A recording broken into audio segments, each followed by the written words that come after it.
Hello, everybody. Good day to you. We have a very exciting episode today of infamous federal prisoners. This one is, it's off the charts.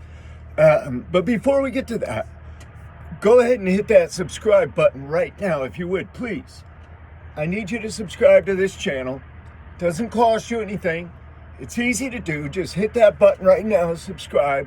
All it does is give you notifications that there's a new program ready for you to review. And ultimately, it helps you because it allows me to keep bringing this really good content. So, and to pursue these issues that are so germane to criminal justice reform. So, today's episode is about a Native American by the name of Leonard Pelletier. Leonard Pelletier. A lot of people know about Leonard. Leonard was at Leavenworth in 1990 when I arrived there. And of course, he was always a big name. Always a big name. There was always a lot of, I guess, institutional type respect around him. This is the kind of thing that prisoners have for certain other prisoners who are infamous. But Leonard's story, it's a long one, so I want to kind of summarize it. But Leonard Pelletier was a member of the NIM, National Indian Movement, and this was an organization that was taking steps in the 70s to try to remedy some of these injustices that had been done to Native Americans. And apparently they recognized, or part of their theory was that, going through the courts and trying to operate within the system that had deprived them of their lands and their rights and their heritage and everything else wasn't going to be effective, or as effective as going at it a different way. That is, with guns and bombs and kind of this, this armed approach. So Leonard apparently came up from New Mexico to South Dakota near the Pine Ridge Reservation.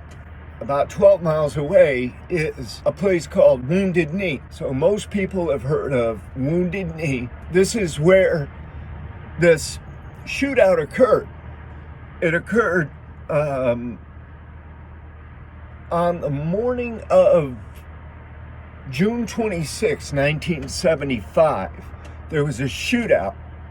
Apparently, Leonard Pelletier and some of his associates were in a red and white Chevrolet truck, like a panel truck, and they were being chased by two FBI agents named Kohler and Williams. And at some point, the truck stopped. The Native Americans exited the panel truck and began firing on the agents. I think that there's a lot of conflicting evidence about exactly what happened there. There are a couple things there is no conflicting evidence about. There were two FBI agents killed that day. Kohler and Williams were both killed in the firefight. It was alleged that they were both shot and wounded, and then somebody had walked up on them and put bullets into their head.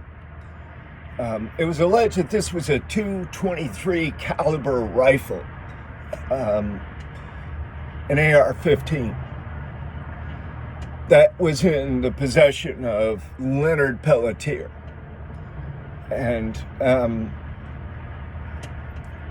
there was a lot of ballistics. This whole case really came down to an examination of the ballistics and how the agents were killed and what they were killed with. And there's a lot of controversy in this case. One thing is a fact, though. Leonard Pelletier was serious, very serious about the movement and about what was going to have to happen in order to, recover. I don't know what. I guess people just get so frustrated and so angry about the injustices of the past that reflect on the present that they just decide, hey, we're going to do something about this. Most people probably just take it in stride and say, oh, that's just the way it is. But other people say, wait a minute, we have to do something about this. We have to at least stand up and make our best effort in the ways that we know how or can. So I think Leonard Pelletier probably fell into that latter category and decided that something had to be done, something physical, something that included violence. Because look, let's face it, violence is a universal language. Everybody understands violence. And there's just been so much violence used between human beings over the course of human existence. It's off the charts how much violence has been used by human beings against other human beings to accomplish some kind of purpose. So after these two agents, Kohler and Williams, were shot in the head, one of them had bullet hole through the hand where apparently he held up his hand to block or to try to, they were probably, these agents were they were both young agents. It was maybe their first assignment, I don't know. But they had to be scared to death. I mean, they only shot 5 rounds between them. The agents they had weaponry. They had a .308, they had shotguns, they had their sidearms, they had all kinds of ammunition, but they only shot 5 rounds. So it must have been that they came under such withering and heavy fire. I mean, one of the cars was hit with 125 rounds, just the car, not including, the rounds that had wounded the FBI agents and the rounds that had missed and the rounds that had went through and the rounds that couldn't be found. 125 rounds. So yeah, they came under a withering fire. Perhaps they just, under that kind of pressure, those kind of injuries, one of the bullets took one of the agent's arms nearly off, nearly severed it. So he was out of commission. He was disabled as soon as he got hit like that. He was done. The other agent used his shirt to tie a tourniquet around the arm of the other agent. Likely that they just gave up. They just, they were just superior firepower, overwhelming, probably a lot of fear.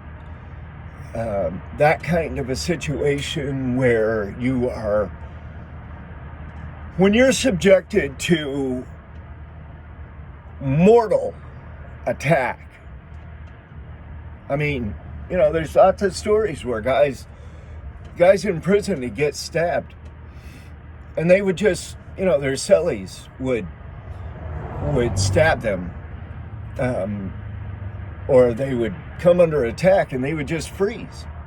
There's all kinds of instances where people they froze. They locked up.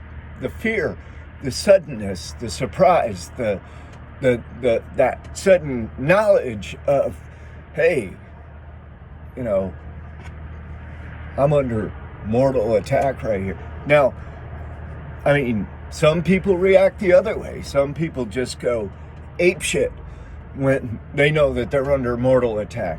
Some people freeze. I think these agents froze.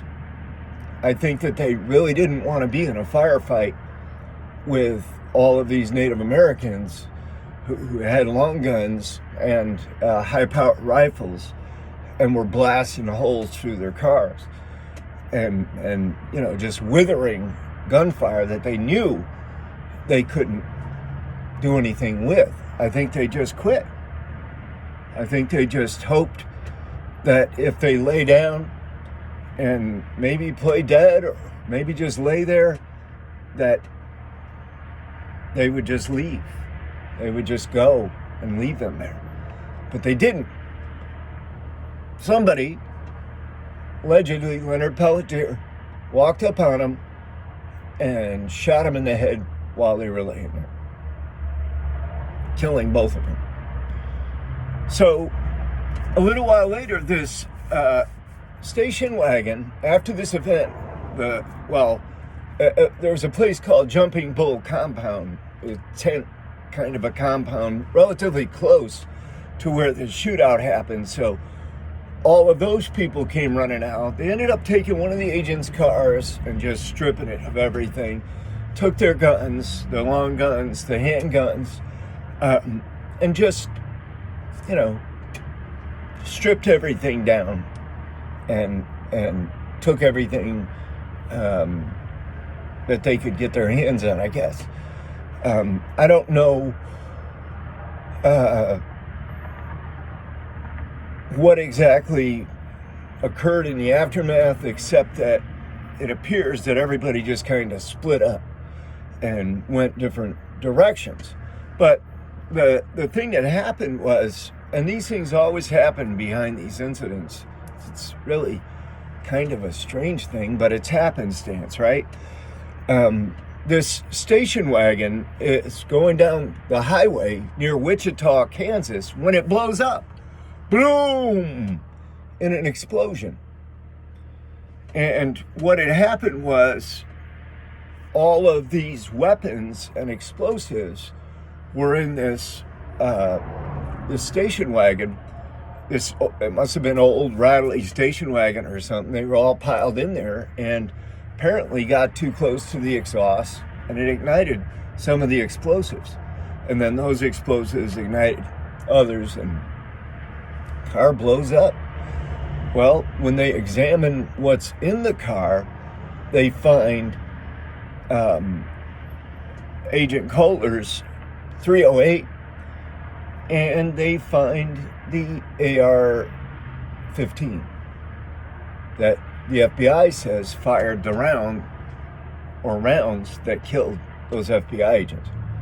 So to make a long story short, Leonard Pelletier takes off for Canada. He's stopped in Oregon by a police officer. He's traveling in an RV in another car. He shoots at them. He gets away and escapes into Canada. And he just goes to live up there, or at least to hide out up there. And he's captured. He's extradited back to the United States eventually. But while he's waiting to be extradited back to the United States, his two co-defendants, Robidoux and Butler,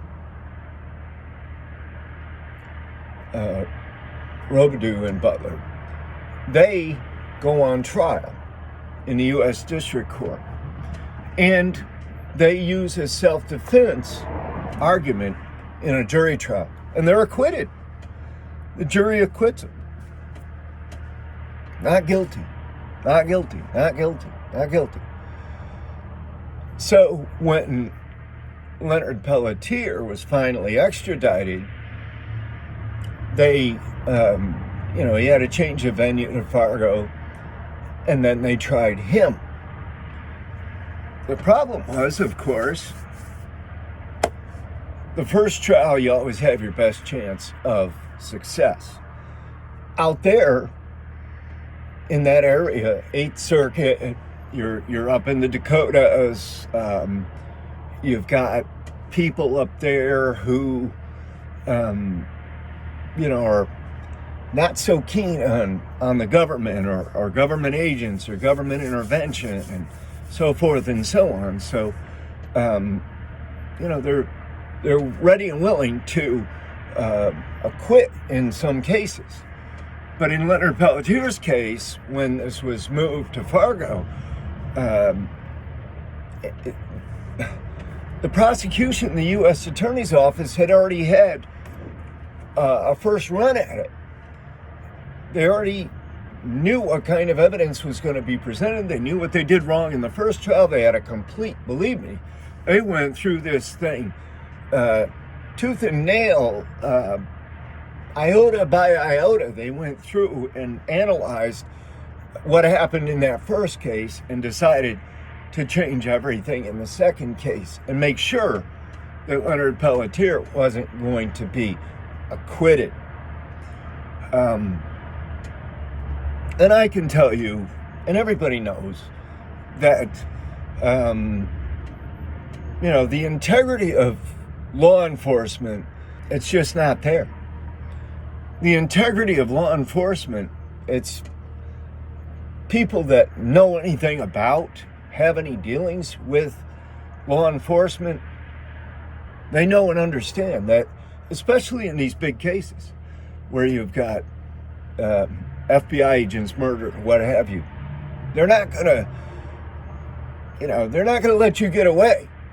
If they have to cross a line, if they have to lie, if they have to intimidate, if they have to select, they use these blue ribbon jurors now, jurors that have already proven that they convict in the federal courts. They'll put those on the rosters so that all you have to choose from is blue ribbon jurors, what they call blue ribbon jurors, those prone to convict, prone to be pro-government jurors. They've gotten around a lot of the former strategies and defenses. So Leonard Pelletier was convicted. He was sentenced to 2 consecutive life sentences, and he was sent off to prison. And he promptly was involved in an escape and was captured a little while later, charged with possession of firearm and escape, given some more time, consecutive, presumably, to the first consecutive sentences. And he's remained in prison for a long time. Now, Leonard Pelletier, here's how he was in prison. He was very quiet, very respectful, very respectful. He wasn't trying to get into the so-called mix with anyone or anything, particularly with his own people, because Native Americans in prison are kind of, they can be wild. They can get into a lot of stuff, usually among themselves, but not always. They can get into a lot of trouble. But Leonard was able to stay away from it. I think in a lot of cases he was able to get his people to kind of be cool and back off and not do a lot of crazy stuff that they would have done otherwise. Leonard is an accomplished painter. That was one of his hobbies. Up in the hobby craft room, he'd be up there painting. I actually bought a painting from a guy who had bought it from Leonard and wanted to sell it, I guess, to get a paper of dope or whatever he wanted. He sold it to me for $75. It was a buffalo that was coming down out of this ravine around a rock, and the dirt kicking up around it. It was really cool. But Leonard Pelletier, he's written a book since he's been in prison. He's an accomplished painter. He's still looked at as an activist among Native Americans. There's all kinds of lawyers and associations and movements, peoples, organizations that have gotten behind him and tried to get him out of prison. Now, on the other side of that, the FBI and law enforcement has always opposed any kind of parole for Leonard Pelletier. even though it's been 40-something years, normally under the old law, which old law is what Leonard Pelletier is under, at 30 years, they usually consider that to be the extent of your sentence, on a life sentence, 30 years. Consecutive sentences make it a little more complicated because technically they could parole you to your second sentence, and then you start another 30. I don't know if that's what happened in Leonard's case, but I know that the FBI consistently wages a campaign. That's the way it is. I mean, that's the way things go. It's part of the American criminal justice system. It's baked in that these things happen. It's just like on the other side when you get political people like Holly North or Poindexter or any of those guys that get convicted, they're out right away.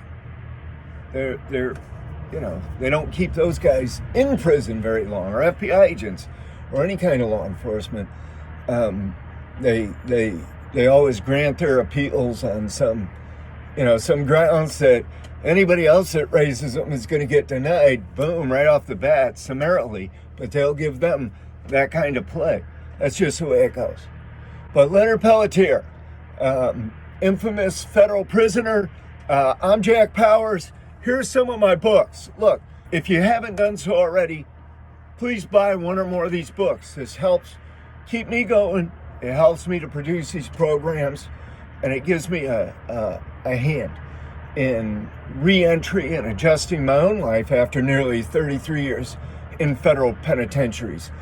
My own story, ADX Supermax, the Alcatraz of the Rockies. Pacing the Cage was like the first 10 years. ADX was the second. Lock and Key is like the third decade. So combined, that's the trilogy of my experiences, the highlights anyway. One more thing before we go. If you haven't hit the subscribe button, please do so now. And please be sure to check into the notification. Check the next episode because it's going to be great. Infamous Federal Prisoners with Jack Powers. Thank you very much.